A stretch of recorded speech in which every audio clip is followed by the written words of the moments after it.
of ADI. Welcome to the view from the outside. My name is Suresh Venkat. Today's episode is called Navigating Uncertainty. Let's meet our panel. Excuse me. We have Acacia Leroy, consumer trends expert. Hi, Acacia. Can you unmute your video and your audio? Hello, Suresh. Hi. Zoom is telling me that I can't start my video because the host has stopped it. All right, Anshu, can you give Acacia? Okay. I think it should work now. Yeah, there you go. Hi, Acacia. We have Ashish Goel, co-founder of Urban Ladder. Ashish, welcome to the show. We have Vineet, he's the chairman of the Aavishkar group. We have Ranjan Malik, managing partner of Primalise, and Kiran Kalap, managing director and co-founder of Chlorophyll. We also have the ADI team with us. They are on mute right now. We have Seema Seth, Nishant Wazir, and Anshu Ajmani, who are managing the backend. We also have with us Garima Shukla. Garima is an illustrator who works with Paytm Travel and does a bit of freelancing. She will be making sketch notes of today's discussion and sharing it with you at the end of the discussion. Let's also welcome Nishma Pandit. Nishma, can you activate your video? There you are. She's a member of ADI Pune. Nishma, if you can unmute your audio and say hello to all of us. Hi. Sorry, go ahead. Go ahead, Nishma, all yours. The floor is yours. Okay, thank you. Thanks, Suresh. So I welcome everyone, and it's great to have all of you here. And I would really like to welcome the audiences also who have joined us. It's a great pleasure. We are all looking forward to a very nice, thought-provoking session today. My job is to introduce ADI here, and I'm going to make it really fast. So ADI is Association of Designers of India, and it's a pan-India organization. And we are committed to promoting best practices in the profession of design in India. And to know more about us, go to our website, adi.org.in, and you can read up. I would also request those who are not members yet to enroll yourself and take up the membership. Thank you, Suresh, and thank you all the panelists. Welcome. Thank you. Thanks, Nishma. I'm going to mute myself now. Yeah. Thank you, Nishma. Thank you. All right, let's dive right in. So one question we got for today's panel discussion is, this is a discussion on design, and we don't have a single designer on the panel. That's precisely the intent that ADI had. It's called the view from the outside. We want people from outside the design profession, but who have a stake in Indian design, to weigh in on design. Let me all start with opening remarks. You need to answer this with one or two sentences. So let's start with you, Acacia Leroy. What's the one thing about navigating uncertainty that you've learned from this lockdown?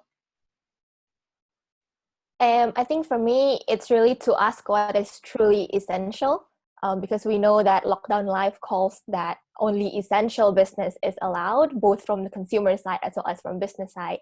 And being a trend watcher for the longest time, one of my biggest pet peeves is to see how many innovations are really not essential.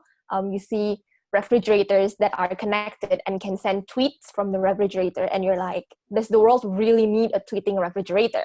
Like, seriously. So one thing that really stood out to me is that how businesses and designers, of course, have been forced to ask what is truly essential, and are we really creating something that's essential for the world? I said all of that with commas in the middle, so that's all just one sentence. Kiran, your team, what have you learned? What's the one thing about navigating uncertainty that you? Asking me? Yeah, Kiran, go ahead. So one word answer, pivoting. Okay. I think it's not just about thriving, but even for surviving. The key thing that I realized in the past 2 months is we have to rapidly pivot on products, processes, people, every single aspect of business to make sure that we are still in the game. Pivoting. Vineet, what's the one thing that the lockdown has taught you? So, uncertainty is normally leads to fear, and fear actually makes you start doing things that you should normally not do. So when you are in a lockdown, when you don't know what's going to happen, uncertainty and ambiguity goes in, you drop down. First, you drop all preconceived notions. And the second thing you do is drop down the time horizon that you look at. So if you're in a lockdown, don't think more than 15 days, because if you start thinking 3 years down the line, you won't see anything alive there. So drop the significance of long-term thinking. Like a famous technology, in the long term, we are all dead. Yeah. Ranjan, Malik, the one thing that you've learned about navigating uncertainty. See, one thing that this lockdown has starkly shown us is that the time for dinosaurs is over. I mean, the extinction is here, and the big hierarchy-based rigid organization that's the relic of the Industrial Revolution is way past its use-by date, and lockdown is actually showing us. You know, these were these big companies that that had men in machines running them, machines working like machines, and men working like machines. They were centered around, now that's important, and that's what lockdown is showing us. They were centered around predictability. Predictable supply, predictable demand, predictable profits. Even they needed predictable future. Suddenly, when something so unanticipated happens, we see that a new kind of organization will emerge now, which is centered not around predictability, but emergence.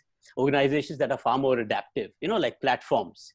The factory model schooling system kind of supplied these compliant human beings to this factory model working system. But now we'll suddenly see new kinds of workplaces, new kinds of organizations. Some of the old organizations surely will adapt to the new world, and new organizations will be born in this new paradigm, and they'll thrive.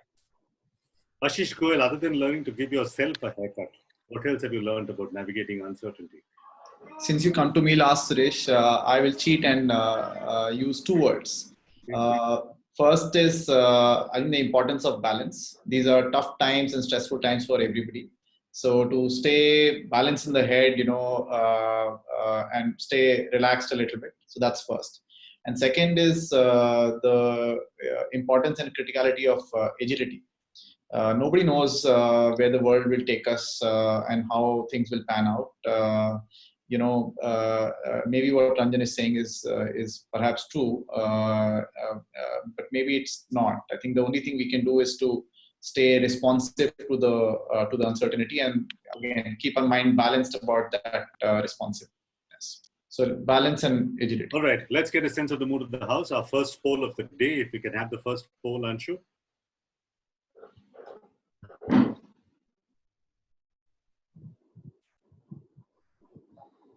As designers and design entrepreneurs, why do you think that the VCPE community ignores us, the venture capital private equity industry? A lot of designers complain that they're running out of money, they don't have runway, they don't get enough investments.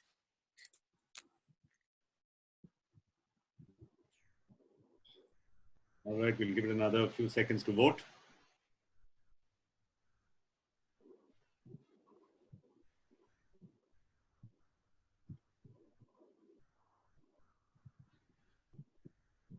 Three, two, one. All right.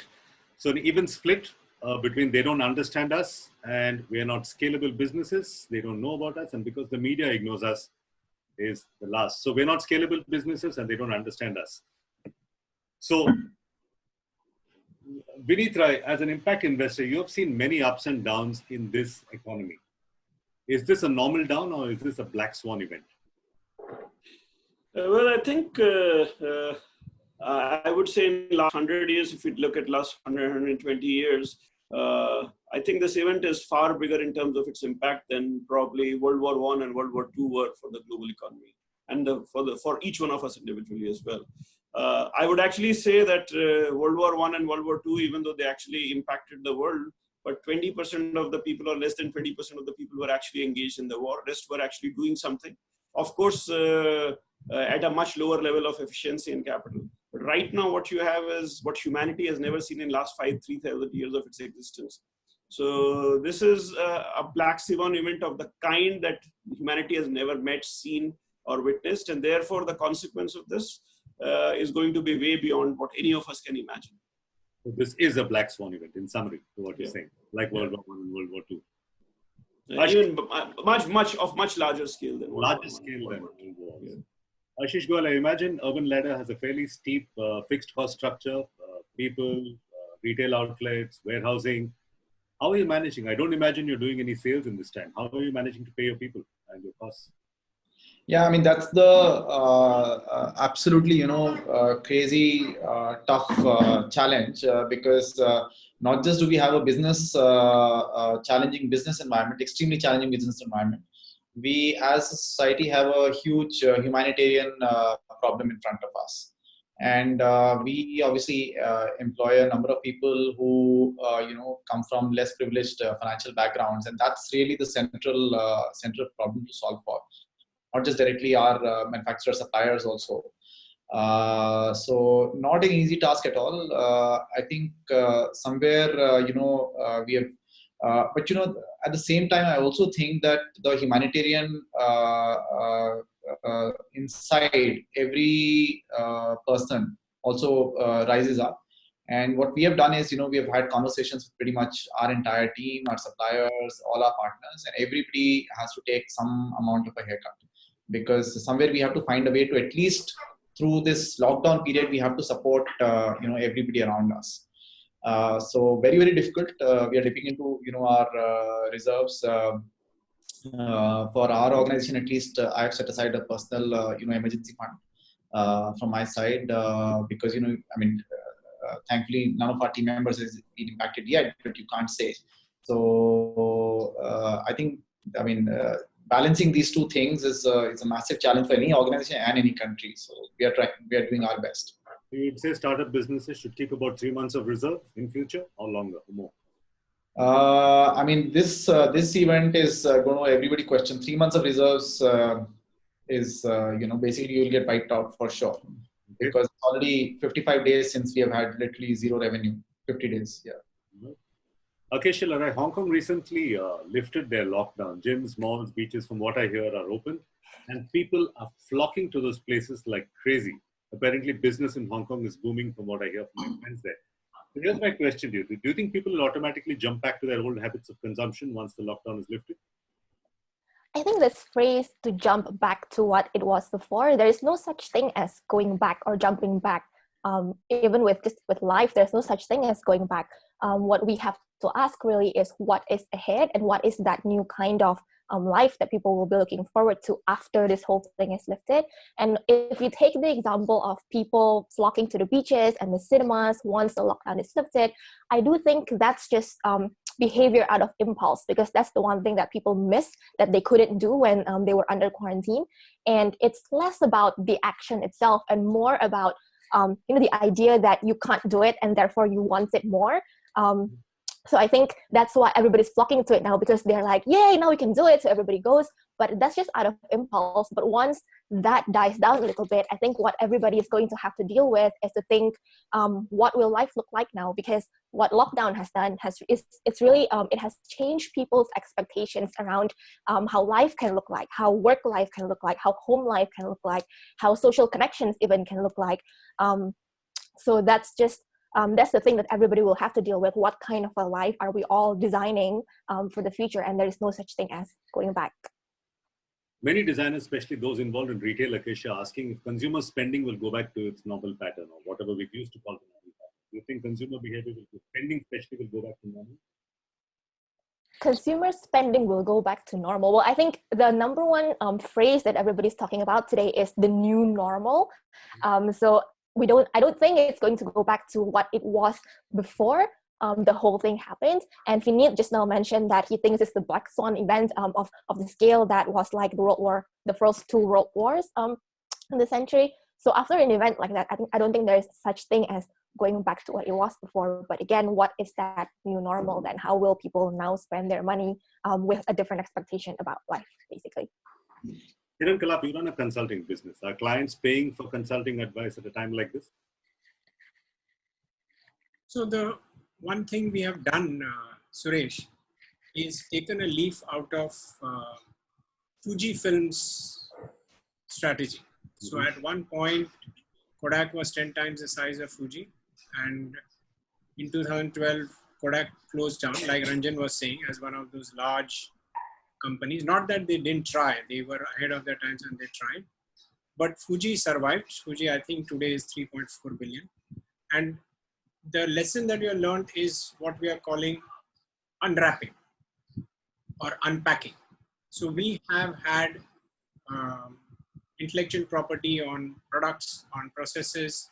And what we have done is we've broken them down, and instead of offering the whole thing to clients, we are able to offer the unpacked bits of the process. So since we have lot of intellectual property on, say, research that we do for brands. We are saying, okay, you can now access just the research part, or you can just access, if you're a startup, startups don't need the whole process. You need only this part. So that is the way we have found a way of bringing value, even though the price that they are paying is lower than before COVID. So it's a way of unpacking what we have so that both sides see value in the lower prices that they are willing to.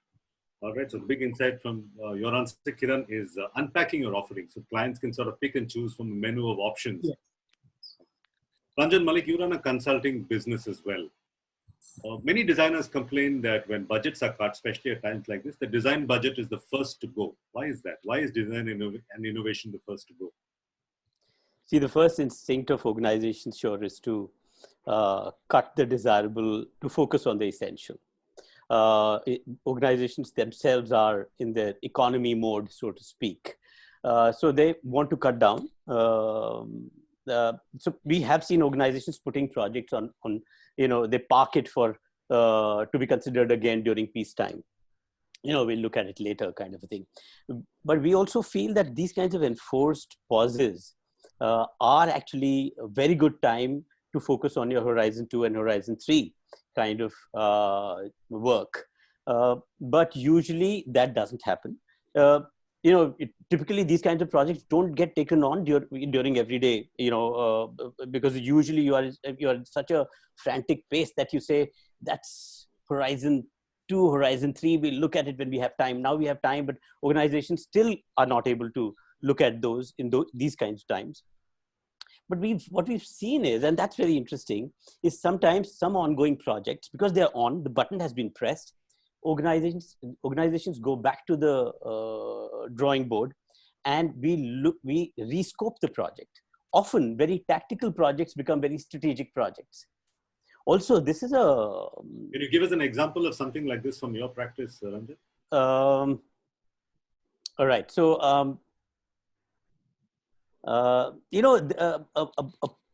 a project like or a time like this, what happens is this is typically when you have solutions that you're looking at, propositions that you want to prototype, there are a lot of but what will happen if, but what will happen this is a great time when these buts get suspended. Okay. This is a great time when these kinds of times actually give you a license to play, license to even fail. So therefore a lot of propositions that are actually rejected, saying, "Nee, but how will we do this?" Because obviously when you have a new proposition compared to your current business, they look raw because they've just been crafted, they've just been conceived. And these are the times when organizations say, "Marta kya na karta?" What do we do when we have no other option? So let's just try this out. So we have had, during this time, I haven't had any experience of any organizations coming back to us with certain kinds of projects like these, but in the past, we've seen that when recessions have happened. But in one particular project, we are actually looking at, and that's the opportunity, we are actually looking at, we do something called crafting a fictional universe for a content company. Now for that, it's a socio-cultural mapping process. You need to visit those places, different kinds of cultures to map them, and then come back and craft the fictional universe. It's called world building. Now, when you can't travel and go to, say, Bundelkhand or any other, say Awadh, what do? How do you still craft a fictional universe? So we are actually looking at new kinds of ways to do that. And very surprisingly, we found interesting ways where we say, wow, this kind of method existed, but we never looked at it. But if we can crack this, we won't need to stay limited to only those 5 places we can visit. We can actually do it with places everywhere in the world. Right. Not just those places that are reachable only by, say, flight or transport. Adversity is causing a reevaluation of priorities. That brings us to our second poll. In the first poll, I asked about what the design community thinks of the venture capital and private equity industry. I'm going to ask what the design community thinks of itself.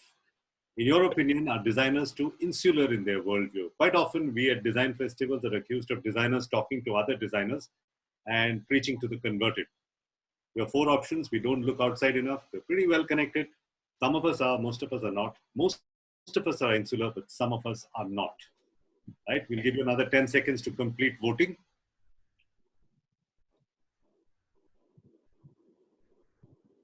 Right, in 3, 2, and 1. All right, here we have the results of the poll. All right, so that's not good news for the design industry by and large. Right? We have 43% saying most are insular, but some are not. And we have 28% saying some are insular, but most are not. Only 13% say we're pretty well connected. Right. Vineet, I'm going to come to you with the first question again. Your fund has actually made an investment during the lockdown in Argos, a startup in Bihar, which is involved in the business of grain digitization. So I have two questions for you. How can grains be digitized, and what made you invest in this in the middle of an economic crisis? Well, so I think every crisis has an opportunity on the other side. And Argos is actually a very simple case of looking for ingenuity in a slightly difficult place. So this is not a new investment for us. We had made this investment in 2015 as a thought process. It was just a paper idea at that point of time. But in the last 5 years, we learned quite a lot, and we wanted to actually scale this up quite significantly. Mm-hmm. So the commitment we are making is closer to $10 million or 75 odd crores, of which 50% of it, we put it right in the middle of COVID.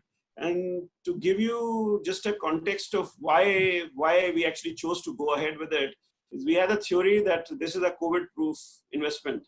Mm-hmm. And so I invested on 30th of March. So I got the whole of April to check my theory. And the theory was that we should not get impacted. Mm-hmm. And just to compare between April 2019 and April 2020 results, so the company acquired 8x on company. So it grew 800% compared to what it was in April 19, in April 20 in terms of consumers, and 300% in terms of revenue and value. Okay. So I think that just tells you now, what is digitizing of grain? Well, as you know, farmers struggle in many different ways. One of the biggest challenges that farmers have is once they harvest, they don't know where to keep the grain. Generally in India, warehousing is at 50,000 tons and more. So if you are actually 5-bag farmer or 10-bag farmer or half a ton of grain, you don't know where to store it. So the idea behind this company was to take warehousing right in the villages and ask the villagers to create a warehouse, okay, and then use technology to convert it into like a bank. Okay. So you and I go to bank, we put in the money, but when you take the money out, you don't get the same cash. What we are doing is we are trying to harmonize the bag that is coming in and saying it has to be this kind of paddy. This is the amount of waste agreement. We'll make some sample checks and then digitize it. So when the person wants to take it again, you actually can give him any bag. Okay. And the real benefit of this is that you can actually have multiple warehouses and you can bring them all together and sell it. So it creates a lot of efficiency, drops down the cost, and makes you very viable. Vineet, little later in the discussion, I'm going to ask what it's going to take for you to invest in a design-based business, and that's going to come later in the discussion. But for now, Acacia, Leroy, now the lockdown means losses for many businesses, like Ashish pointed out, like the other panelists. But it also means extraordinary profits for some businesses. Zoom, for instance, the platform that we're on, is seeing, I think, 300% growth or something since the lockdown started. The pharma industry is going to see a huge upswing in its fortunes. What are some of the trends that designers can spot to make the most of this lockdown? How can they spot opportunities? I worked for 6 years with a firm called Trend Watching. And at Trend Watching, we've always told people to look at innovation through the lens of basic consumer needs, basic human needs, basically. So it's the same with even in any situation, and it applies to a situation like today as well.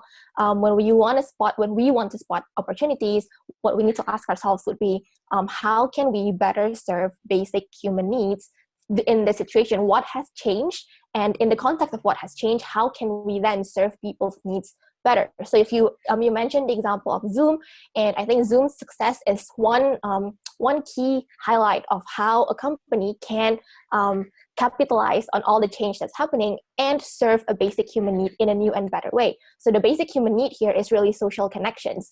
and community, and just meeting people and socializing in a time where you can't be physically present. And so Zoom is actually serving that need in a better way. And so on one hand, look at the basic human needs that we can serve better in the context of what has changed. And again, this goes back to the first point where I say, ask about what is truly essential and what can we truly do to make people's lives better.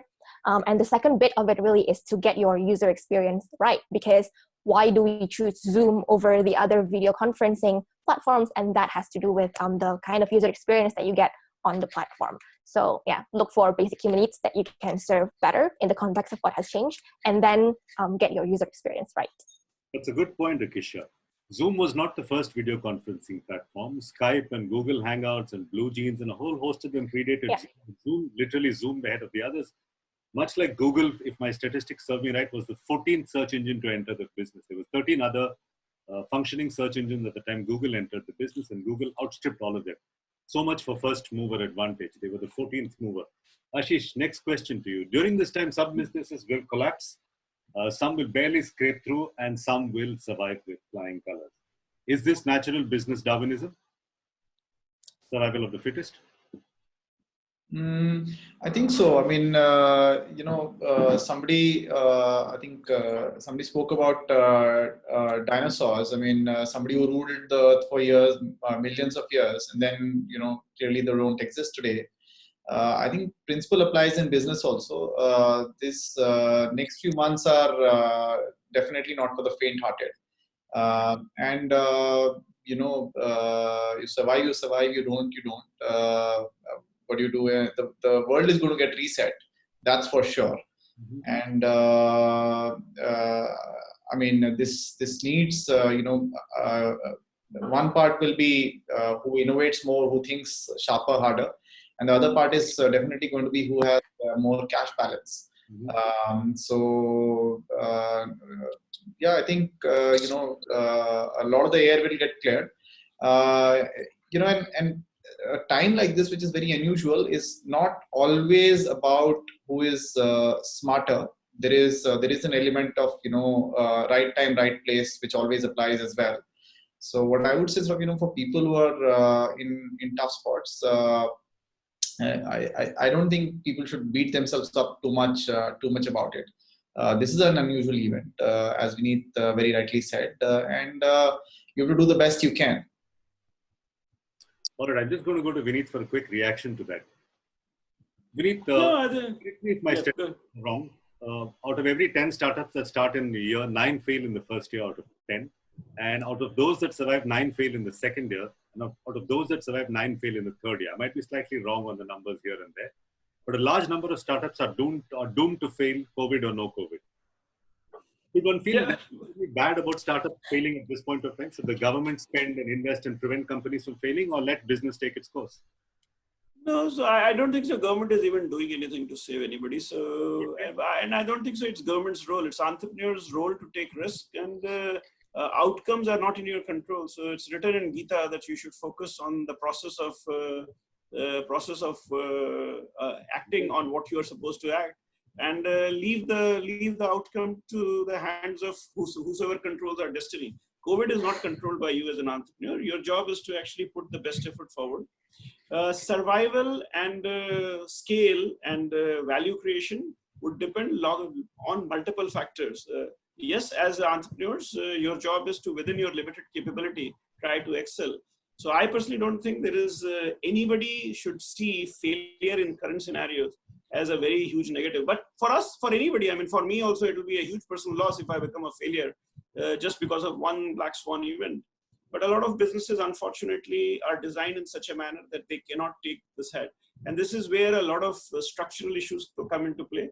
How have you thought about risks? How well do you understand risk? How do you understand these kinds of scenarios? How have you done scenario planning? And have you created the kind of liquidity extra that is needed? So again, even if you do all what I'm saying, you may still die. And that actually can happen. So I mean, this is an exceptional time. In business. Yeah. All right, it's time for our third poll. Anshu, if you can fire the third poll. The government has announced a 20 lakh crore fiscal stimulus, if I'm not mistaken. I know there's lots of maths and lots of number juggling, and that can be interpreted in multiple ways. But here's the question. Do you think this will help specifically the design industry recover? There are three options. Of course it will. Big business will get the money, SMEs will get the money, trickle up economics, trickle down economics, good times around the corner. No, it won't. Mainly because we don't have a strong design lobby that can lobby for designers. And if you frankly don't know enough about economics and fiscal stimuli, they don't know, can't say. All right, voting trends are pretty clear. 2 more seconds. And if we can stop the voting. There you go, 64%. No, this stimulus will not do anything for the design industry because we don't have a strong design lobby. Ranjan, Malik, should we have a strong design lobby? Should the designers of India have a strong design lobby? Should we have a ministry of design, for instance?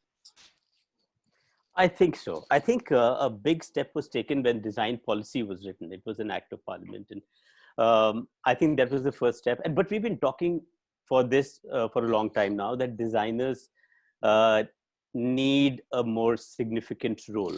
I think they come way downstream, and in the earlier, this hierarchy-based old industrial revolution kind of business system, designers would come in very, very late. Once the product has been made, we just call in the designers, and they'll make it look good or make it functionally better. Slowly, designers started coming upstream. I think designers today are those fortunate people who've not been through the usual standard curriculum-based. We are the only species that pushes their little ones into these small little time and space boxes to indoctrinate them and to prepare them and convert them into these compliant human beings who can work like machines. I think designers have taken a step out. They understand. They've started to see world in a more in wider and deeper manner. I think the world has just discovered what designers do. They call it design thinking, and they know that it helps. I think designers have a great opportunity to actually, in this huge cacophony, designers can't get their word edgeways. Mm-hmm. This pause is a great, precious pause. I think the designers' lobby should come together, assert their presence. The world needs designers, not just to design products and processes. I think the world needs designers to design business models. The world needs designers to design ecosystems, not just industry ecosystems, but socio-cultural systems. Everything is in disarray. I mean, we would, taking a flight and going somewhere used to be such a mindlessly seamless process. Mm-hmm. Just try taking a flight in another month when the flights start. It will be a 5-hour process. Everyone will be in spacesuits. I mean, PPEs. And it's going to be full of friction, and that's where designers are needed. Not those compliant human beings who work like machines all their life. We need designers and designers lobby to come in and actually chart a manifesto for the world. Okay. The question that many people are asking us is, with no clients, no revenues, no sales, how are design businesses themselves going to survive? They can help their clients innovate. What do they need to do to stay alive? I think Kiran said something very interesting, unpack. That's one format. I think the designers will need to look at rethinking two things, and designers are good at doing that. Rethinking, reimagining. One is their offering. What do we offer? The other is the format of delivery. Surely, what do we offer? Unpack. I mean, you could be offering little parts of little, in the gig economy, like they say, you could just be performing one little role, right? Like in Hollywood and Bollywood, amazing number of people come together, create magic, and the team gets disbanded. I think we need to modularize design. That's one. And format of delivery. I think one thing that is starkly standing out in this lockdown is it's not about what is ideal presence? It's appropriate presence. Earlier, we would erroneously believe that physical presence is the ideal. Next comes video, then comes audio, then comes text.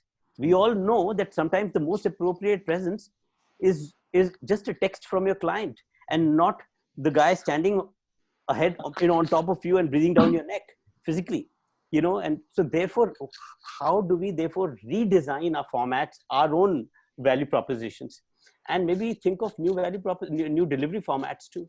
I guess designers will need to do that, do themselves a favor. You seem to have a curious smile on your face. My first question is, what are you smiling about? Before I ask an actual question. No, I was reacting to the Ranjan's passion. Okay, all right. Okay, here's my question for you. Different countries have sort of a national design brand. Scandinavian design stands for minimalism and materials and wood. Italian design stands for flamboyance and color and bright red. American design stands for big, better, big tail fins, technology, gas guzzlers, all of that. What does Indian design stand for? If as a brand person you were to take a step back and look at brand Indian design, what does it say to you? I don't know right now whether we have a brand of Indian design. I used to look at this little website called worldmapper.org, and it had maps according to GDP. And the map that we had before the English came to India, India was 29% of world GDP, and it looked like a big ball. The only ball that was larger was China. Maybe that is the time when we had a design associated with us. So we had textile, we had diamonds, we had all of those things. Today, I don't know. And maybe one of the things when I'm talking about unpacking, if you look at the 2 or 3 big trends that, to me, there are actually 3 marketing eras. There is a marketing era, branding and marketing era before social media, that is till 2005, 2006. And now till COVID is the second era, and there's a third era. And the third era is about sustainability and safety and purpose. So can Indian design now latch on to these 3? As Ranjan said, what is the deliverable? What is the method of the deliverable? It is all digitalization is the big overarching push that is going to happen. But under that, what aspect of these 3 mega trends can Indian design own? For instance, sustainability is woven, reusability is woven in our lives, right? We reuse everything.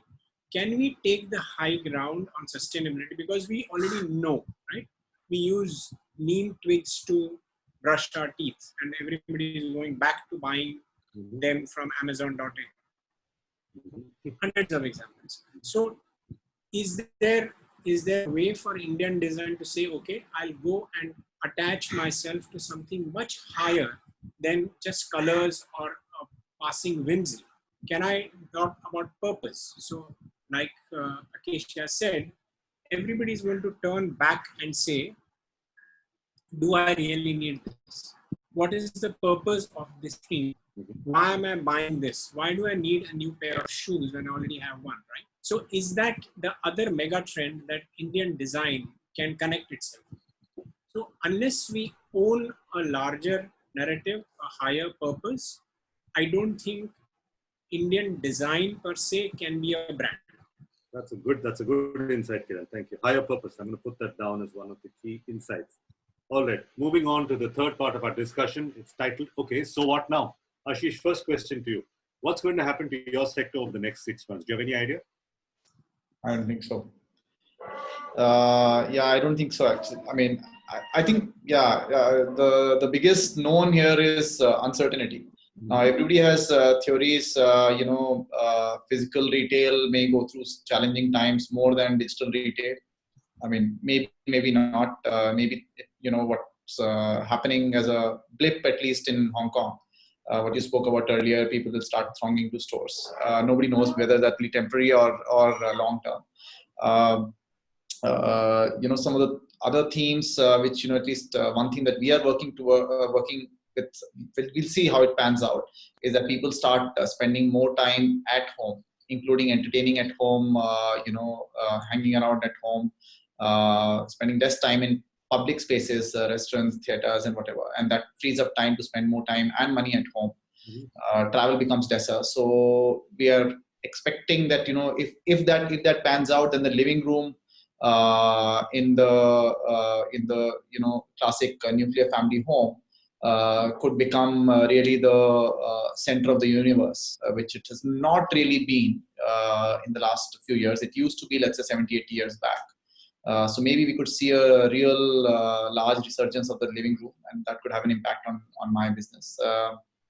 I think as an industry, for sure, there's going to be a shake-up. What it results in is very difficult to I have, Suresh, if I may, the question that you asked about what's about Indian design, and yeah, just want to touch upon that, if I may. The one word that constantly keeps coming back to me about what's special about India, and hence, and in the context of design as well, is what I call the manyness of India. Everything is about India. There's many, right? There are many cultures, many religions, many generations of families living under one roof, many colors, foods, and so on and so forth. When I look at the design, for example, producing one product millions of times over, have we done that well? Probably not. But have we combined multi-materials into a product and brought that together as a great answer? We've probably done that many times. So that manyness of India, I think, is our whether it's good or bad, who knows? But at least that's our speciality. So maybe that's one theme to think about.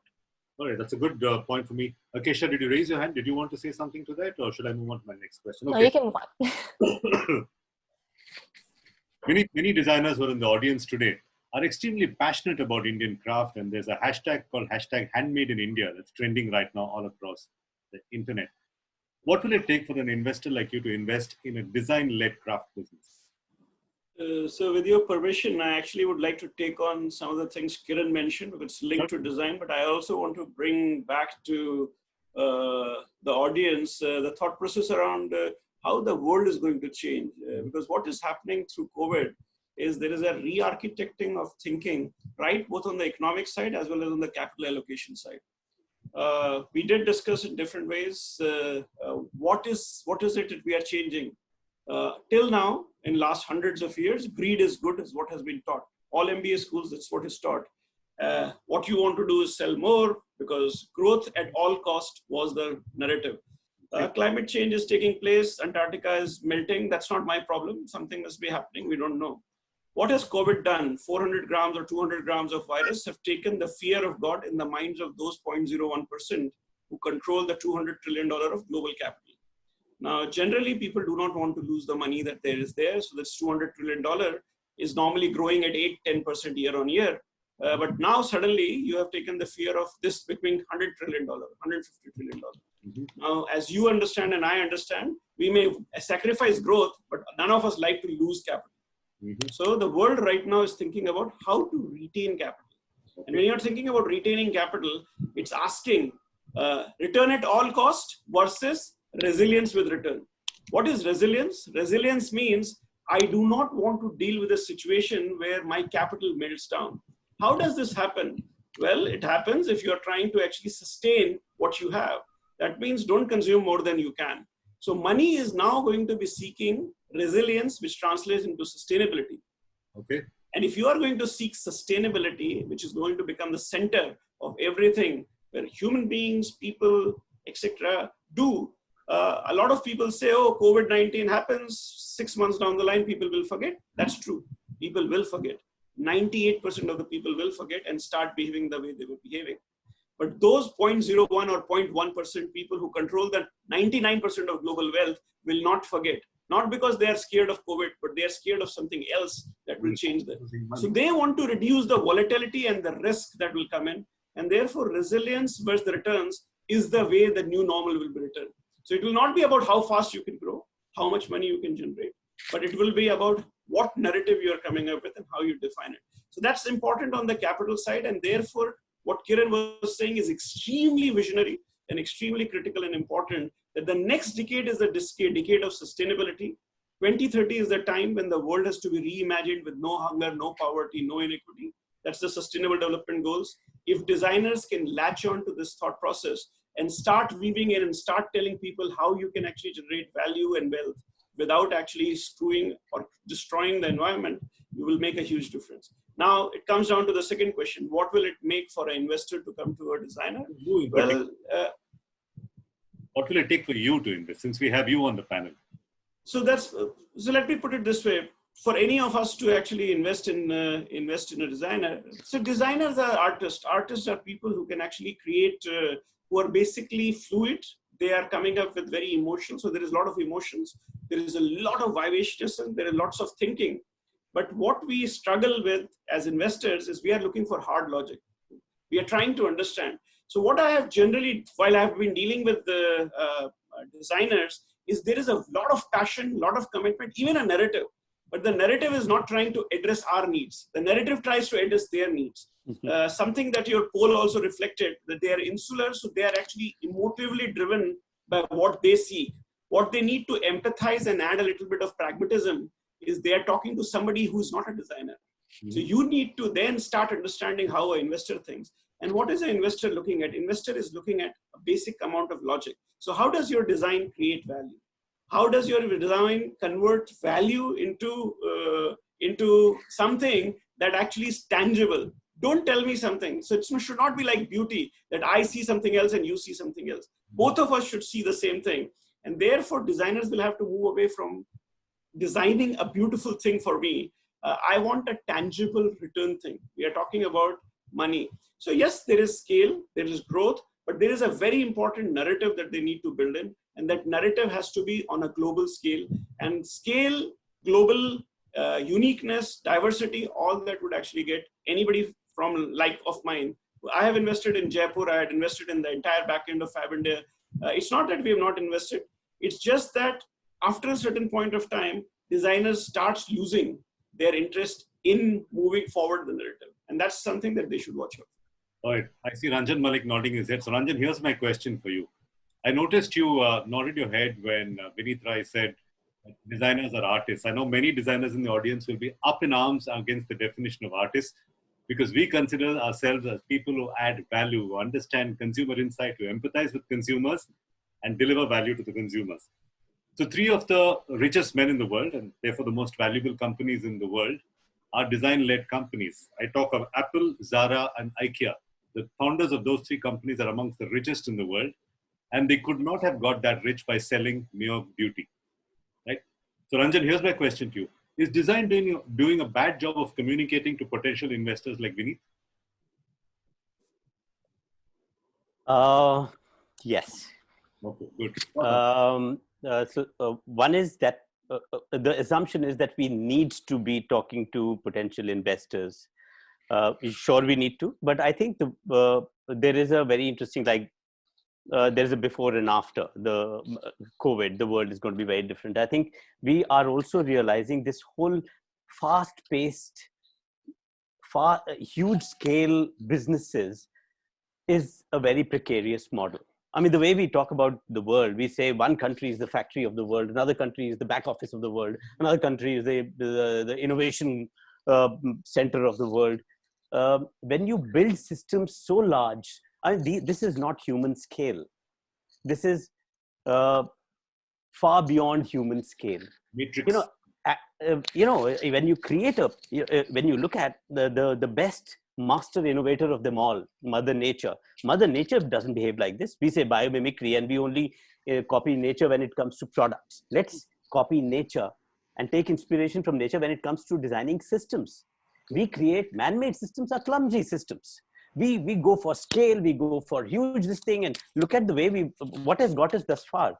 This whole very masculine attitude of compete to exploit, aggregate, scale, intimidate, etc. I think that attitude has got us this far. I think the next era there's a new guiding philosophy that must come in. Maybe ecofeminism, maybe a philosophy that says nurture. Look at nature. When you look at a large system, it is actually made of many large number of subsystems, many subsystems. Each subsystem is a system in itself. And that is a very robust system. Because in a large system, when you have just 4 or 5 subsystems, if one fails, you can see subprime happens and the system collapses. Something happens to Greece and the whole world is collapsing. And suddenly your governments are coming and then overwhelming the whole thing and then bailing someone out. What kind of systems are we building? I think designers surely do need to talk value. And I see Vineet's point here. Designers don't. They are very, very hugely emotion driven. But I think the world also needs to start looking at human scale. Okay. You know, for example, what has happened to me during this lockdown? I said, why am I so dependent on this larger system? Any system that makes me dependent on itself is a flawed system. It's a very selfish system because it loves my insecurity, my inadequacy. As long as I remain feeling inadequate and insecure, the system thrives. So what are we starting to do? People are cooking their own food and they are enjoying the fact that they are losing some of that dependence. So the whole thing is, I think designers are very human people too. And let's not push them into thinking scale and thinking big and thinking hugely, go and put a dent in the universe. That's a very megalomaniacal thinking. I think let's get some humanness back. And I think designers are well placed to bring that humanness back into our world. All right, a philosophical note from Ranjan, Malik. Kiran, final question of the discussion before I open it up for audience questions. What are some of the things you've learned from your clients? Big business, for instance. What are some of the things you can learn from your clients, and therefore designers can learn from their clients about surviving this? Big business, for instance, how it's surviving. One is, of course, costs. Okay. How do you control costs? So mostly in design or in consulting, 80 to 90% of your costs will be people. How are you going to break the news to those people? We have taken salary cuts, we have deferred salaries. So that entire, that discipline remains the same across the world. So you'll have to have, if you're doing those. The second that I was talking about is what of your offline expertise can you bring online? Okay. Now, I was giving you the example of Fujifilm. The new CEO said we have 20,000 patented chemicals. We are not in the film business, we are into the chemicals business. So from one chemical, they got nutraceuticals. From the other, they got cosmetics. From the third, they got X-ray films and so on and so forth. The designer, like Ranjan was saying, has this sense of human proportion. They have a sense of what human beings need. In COVID or post-COVID, can I bring that customized kind of sense online? Can the designer say, okay, Mr. Client, I'm very good at understanding problems one-on-one. I'm not very good at this huge masculine thing about many million things. Now tell me what kind of dress do you need? Tell me what kind of logo do you need? Talk to me. Now, can the offline experience that the designer is very good at, can that come online? So I remember I was in the US in 2007 and my Wi-Fi wasn't working at my friend's place. And the 9-year-old son called up AOL and the AOL service center spoke to him for 1 hour. That is offline experience coming online, right? And designers are very good at this. They are very good at understanding your needs. So you can call me up anytime on Zoom, whatever your design needs are, I'm going to have a chat with you for an hour and I'm going to deliver a solution, right?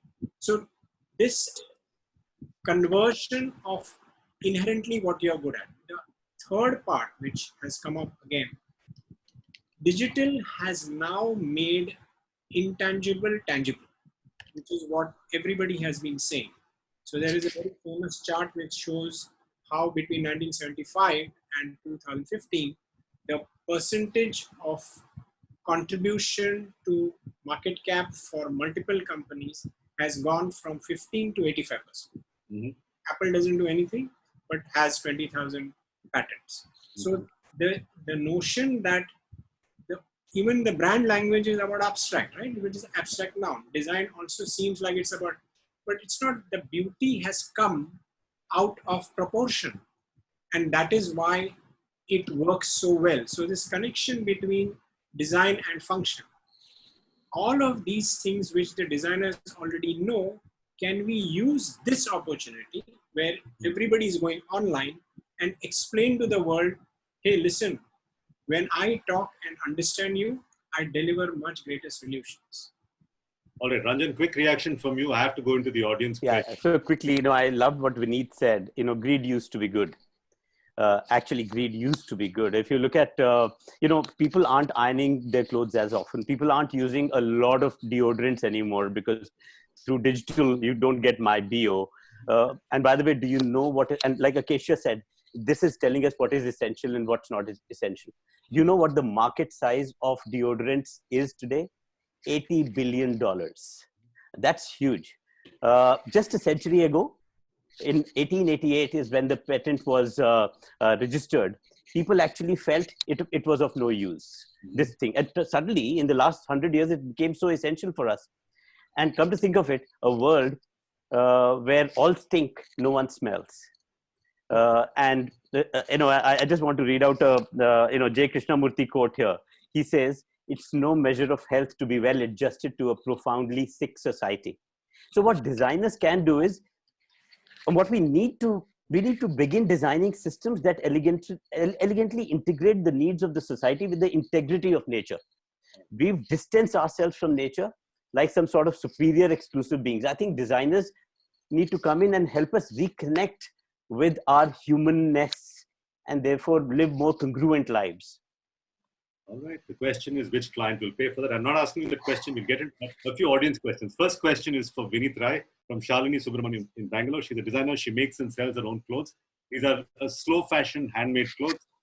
She says a loan at this time doesn't seem like a good idea to tide over current cash flow situations because she has no orders and no sales. What's your suggestion for a small designer, manufacturer, retailer business to handle to bounce back after the lockdown? Yeah, very, very, very tough situation to be in. But see, this is why you actually need to think about what is the right thing to do. Now, there are two ways to look at it. Is taking a loan a good thing? Well, you should, given the fact that government is guaranteeing, see that as some sort of an equity. So I would suggest that if you can't raise equity from friends, family, or anybody else, given the circumstances and the challenges, I would recommend to look at what you can do. You will get some business, whatever business you will. Maybe it will be 30% of what you would normally do. You will have to drop your cost lines, etc. Take a loan so that you have to survive. Remember that once you take a loan, you will be part of a portfolio of a SIDBI or somebody. If you're part of a portfolio of SIDBI, and if you have some level of understanding of how far you can go, take a loan of 3x of what you think you require in the given times. Take a 1-year moratorium that if you get a 1-year moratorium, please do take it. Remember that government and the lenders would have never been as easy on giving loans as they have been post all these sovereign guarantees that have come in. So see this as equity. Here is a chance for you to rethink and drop your cost lines, hopefully go back and find your customers back again. But the money will give you a reasonably long life. And I think one thing I have learned as an entrepreneur is you got to survive. And if you can survive 6 months, 12 months, 18 months, the world will change and you will have an opportunity to adapt. If you don't survive, there will be no opportunity to adapt. So in the new regime, post the announcement by Nirmala Sitharaman, I would suggest do not say no to the loan that is available to you. All right. So debt is not always a bad thing. Okay. Next question for Ashish. Only uniquely in the current times. In this context, that would be the worst thing. I get it. It's contextualized to the current time. Ashish, multiple students in their final year are messaging asking what happens to jobs. Will companies like yours hire designers? I think, in the next couple of months, things, I'm probably too much of an optimist.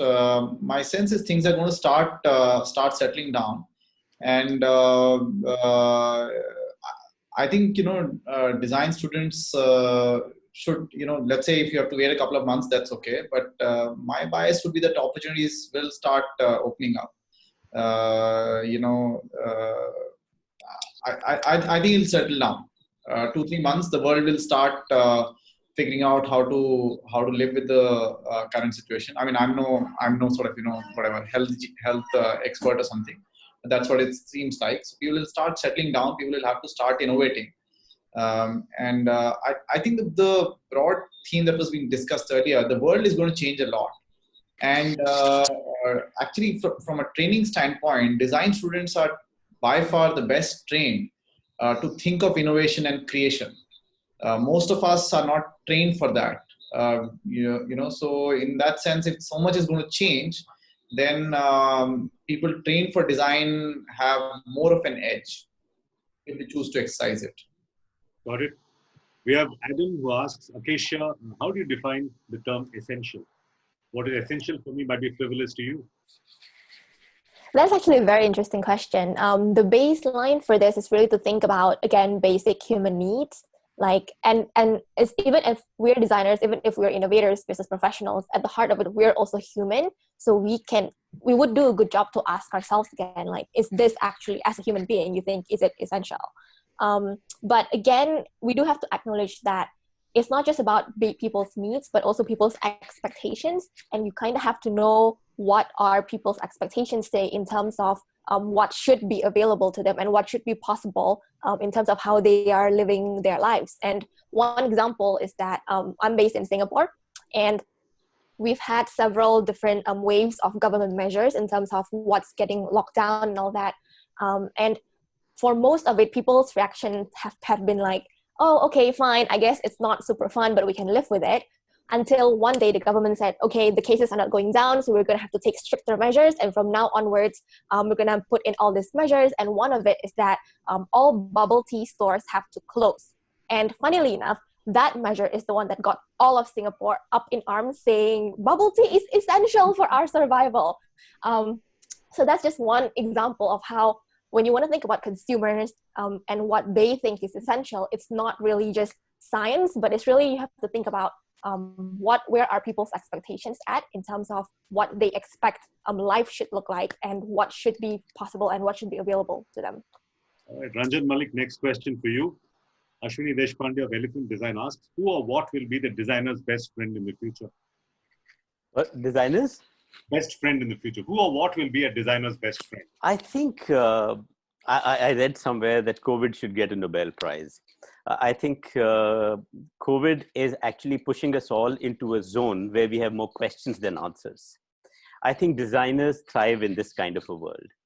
And I think this is a world that will look to designers because no one knows any better. I mean, we are all panelists sitting here. These are all our conjectures. No one knows what's going to happen. So I think the best will be that, the world has been sweating the small stuff. Not small stuff in a manner. I mean, we've been looking at scale, we've been looking at millions, billions of dollars, but we've been thinking in a very shallow manner. I think the world has begun to think like designers. So there's a lot of connect and people will understand designers much better. I think, for example, if you go to any corporate meeting, people are talking about what are the rational needs, what are the emotional needs that we must satisfy. Designers have known for a long, long time there are no rational and emotional needs. They are all primal needs and only rational and emotional expressions of primal needs. So look deeper and look at all the products that have succeeded in the past and have endured. You'll see that they've hinged themselves on a very deeper primal need, and their product or that need predates their product because that need has always existed. Their product is the current best satisfier for that primal need, and there will be a time that'll come where their product will become irrelevant and a new kind of a satisfier will replace their product. I think designers now will be their best friend. I think everyone should make friends with designers now. And I love what Vineet said. I think designers should also just jump off that high chair and say, you guys can't understand us because, I think they should start looking at this whole value thing too. I mean, it's an and, it's not an either or. I think we should just make friends. It's not it's yin yang. Got it. Next question I'm going to direct to Kiran Kalap. It comes from Rashmi Verma. What are some of the retail categories or categories of brands that may not survive post-COVID, Kiran, in your experience as a brand strategist? What categories are one interesting trivia, the day, and most of the people in the audience might know this, the day the lockdown opened, in Wuhan, there was something called revenge shopping, and all the top luxury brands, which is Gucci or Hermes or Chanel, all sold more stuff in one day than they had in the last 20 years. Okay. But none of the luxury restaurants had people coming and dining. So there is no prediction. The behavior is different for different categories. So if you look at it, for the first time in my life, I got an SMS from the Taj saying we can send food home. Why is Taj sending food home to me when it is about 2 kilometers away and I can always walk up to it and have it? So this fear of, earlier Suresh said that apparently in Hong Kong people are flocking back to the cinema houses. I don't know. So I always, my thinking about the future is that what we said earlier, that the haves and the have-nots are going to deal with the future very, very differently. So what is your retail outlet about? Is it about serving a particular need of a particular segment, in which case, as Acacia was saying, if their expectation is this is essential, that retail outlet is going to work. If the retail outlet is about fashion and people are saying, no, I can defer this is not essential, that place is not going to work. Can that brand therefore repurpose itself, which is what I was talking about? So there are these three big trends that are coming up, which is sustainability, safety, and purpose. Can your brand, whether it is retail, whether it is online retail, whether it is offline retail, connect to something meaningful in any of these areas of life, which is where the consumer is headed? So can you be riding the same wave as the consumer is riding? All right. I have a question unrelated to all of the above. Acacia, what on earth is bubble tea, and why are Southeast Asians so fascinated with bubble tea? Is it like Indians and mangoes? Is it something that's hard to explain? Yeah, I guess so. Well, bubble tea is really tea with milk, like a mixture of tea with milk and like different levels of sugar. And they put in tapioca pearls inside the drink. So it's both sweet and it's chewy as well. So you get that texture of chewing stuff inside the drink. I have no idea why Southeast Asians are like super into bubble tea, but yeah, people here are crazy about bubble tea. All right. I'm going to ask Anshu to fire the final poll that we have for our audience. Anshu, if we can have poll number 4. Do you think the pandemic and lockdown will cause permanent changes in our consumer behavior? No, it will not. We'll go back to business as usual. Yes, it will. Things won't be the same anymore. Some things will change. Most things will stay the same. And finally, who knows?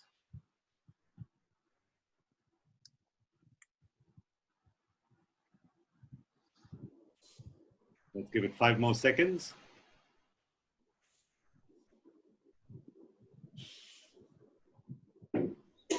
We're evenly split between most things will stay the same and some things will change. And 41% that says, yes, it will. Things won't be the same, which means a lot of things will be different post-COVID and post-lockdown. All right, I'm going to ask Garima Shukla to switch on her video right now. Garima is a sketch artist, like I told you. She works with Paytm Travel, and she's been making sketch notes all through the discussion. Garima, if you could share your screen with us. Sorry, Garima, you're on mute. You need to unmute yourself first. Are you ready to share your screen with us? Yeah, actually I was muted by the host, so I couldn't do it at my There you go. Ah, lovely. Oh, How beautiful. Ashish Goel has the most amount of hair. Acacia has the most. So for some people, I also tweaked it because the photo had much hair in that for Ashish particularly. All right, here we go. Here's a visual summary of our entire discussion. Retain capital, Black Swan event, humanitarian insights, keep emergency funds. What is truly essential? Will only the fit survive business Darwinism? We need to digitizing grain harmonizes efficiency and cost, review from the outside, re-evaluation of priorities, offline to online, unpacking your offerings. Thank you very much, Shukla. Is this only one sketch or do you have more to share with us? It has in the entire thing in it. Yeah. All right, this has the entire discussion with us. Wow, this is amazing. All right, beautiful. We will send you, all of you, a copy of this sketch, panelists. Don't worry about that. All right, Garima, thank you. This is lovely. If you can stop sharing, we will email the sketch to everybody. Thank you so much. May I request Nishma Pandit to reactivate her video? Nishma, over to you. You need to unmute first. Nishma, you need to unmute. You need to unmute first, yes. Sorry, these are Zoom things we're all used to. I'm trying, one second. Okay, yeah, thanks, Anshu. It was asking the host to unmute me. Okay. Thank you, everyone. And it's very encouraging to see the participation for these webinars that we've been having. And I hope that this engagement is benefiting all of us here. And I think this is a good time to get connected. And I would like to mention here that ADI is for everyone, designers as well as those who are connected in any way to the field of design. So one of our polls said most of us feel that we don't have a good design lobby, right? And it's about time we all come together and create a good unified voice.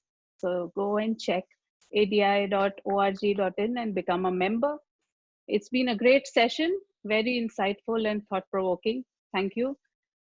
Thanks the panelists. Thank you all the people who are attending. And it's very nice to hear your stories and your views. Looks like there's a need for a lot more empathy in the world.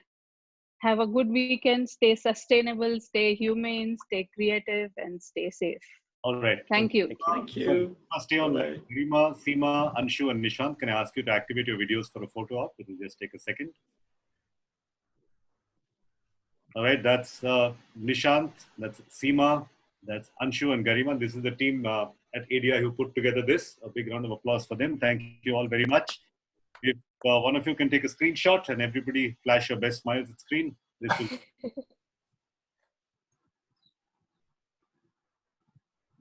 All right, members of the audience, thank you for attending. Thank you for your questions. We'll be back next Friday with episode 2.